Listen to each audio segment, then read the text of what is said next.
Hey everyone, welcome back to my channel. It's really lovely having you all here. Have you liked and have you subscribed? Because this is juicy and fun. Right. Okay, so I'm sorry. Alright, so like and subscribe before you head on. And tell me what you've learned so far in the comment section. Anyways, so moving on to what we have today, we have Matthew chapter 4. That's right. We finished Matthew chapter 3.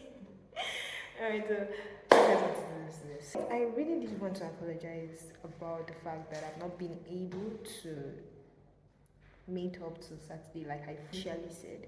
So I would love to first announce that it's going to be a weekend thing, not just Saturday, it's going to be Saturday or Sunday thing. And I really wanted to apologize for the mishap and not meeting up. But I am going to meet up Saturday or Sunday. Alright, so let's go to chapter 4. Well, it's going to be starting from chapter 1, but I want to use chapter 3. I know we're done with it. But I want to start with chapter 3. There's an important thing in chapter 3, verses 16 and 17 that really puts a face to chapter 1. It said, and then when he was baptized, went up straight way out of the water, and lo, the heavens were opened unto him, and he saw the Spirit of God descend like a dove and lightning upon him. And lo, a voice from heaven saying, This is my beloved Son, in whom I am well pleased. Verses 1 of chapter 4 now says, Then was Jesus led up. Then was Jesus led up of the Spirit into the wilderness to be tempted of the devil. Now, first thing you'd see after Jesus Christ was baptized was that there was a spirit. In chapter 3, one of the key things I brought out was the fact that you were baptized with the Spirit the minute you were baptized. The first thing you see with Jesus was that the Spirit led him. So the first thing we see is the Spirit walking with man. And that's the first time. That's what happened immediately after he's baptized. The Spirit begins to lead. Not just walk with, but begins to lead. So there's a difference between a spirit leading and a spirit being with. And that's what we see in the life of Jesus. The minute he's baptized, the minute the Spirit begins to lead. Very, very important. It's very important. If you're baptized or you're a believer or something like that, if you're not being led by the Spirit, check yourself. Check yourself before you wreck yourself. And it's very, very important that you know that you're being led by the Spirit. And if you cannot sense, meaning you have to sense how they talk, you have to sense when he's talking, and you have to know how the Spirit talks. You have to know his behavior, and the thing that's, I don't know how to explain to international people, but there's just that thing in Africa whereby when your mom is talking, but not talking, with either her hand or her eyes or some kind of movement, you just know that this might say something, or you did something, right? But she doesn't give the face, but like there's just a sudden atmosphere, like I did something wrong, or I did something right, or I'm supposed to do something. Yeah, basically that's it. So you need to learn to read the Spirit. You need to learn to know how we communicate and things like that, right? So it might not be that you're not being led, it might be that you don't know you're being led.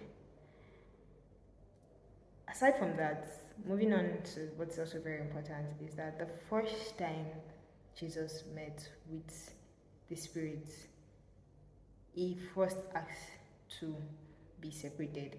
I didn't necessarily say the first time he met with him, he was fasting. It might not be like that for everybody, but the first time he met with him, he asked for separation. What he asked for is submission. There needs to be trust, and there needs to be willingness. So basically, when the Spirit comes upon, like I said, like I said in chapter 3, he needs to be willing to accept what change brings. This change brings about a spirit that can lead you and help you to change.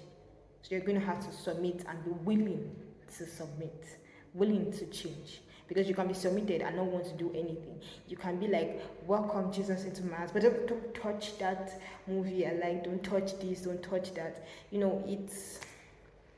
there are two ways. That's submission, but not being submitted, basically. So it's very, very, very, very important. You need to learn how to hear what you're talking, when the Spirit is talking, how he's talking, and things like that. You need to learn to know that when you are being born into the world of Christ, you need to learn to know that you are led by the Spirit first off. And when the Spirit comes upon you, you are supposed to have a type of commitment, a relationship with the Spirit.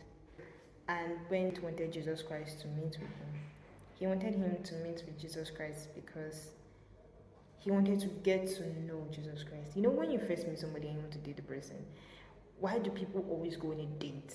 Or why do people start talking? Or why do you collect contacts? Why? Because it's necessary to get to know each other. It's how a relationship starts. A relationship builds upon communication, basically. So we're learning a little bit about fasting. We're learning a little bit about what really happens at the beginning of being a believer. First of all, you have a new leader. Second of all, there's a new relationship that has to be built based on communication. Not just I feel, I see. You know, communication is also key. So Jesus went into the wilderness and decided to fast to get to know the Spirit a whole lot more. And which Spirit are we talking about? We're talking about the Holy Spirit, of course. So that will be all for today. I feel like this is a lot of just on its own. So I think we should, just reminisce on how well do I know the Holy Spirit? How well am I being led by the Holy Spirit? How much am I allowing the Holy Spirit to lead me? And how well has the leading been like? How obedient have I been? And how much of a Jesus baby have I truly been? How much have I really not decided to turn back? Just ruminate on things that you think you should check out, before you wreck yourself. And yeah, and how much of things you want to fix, how much of things you want to get to know. Yeah, I'll be off. Bye.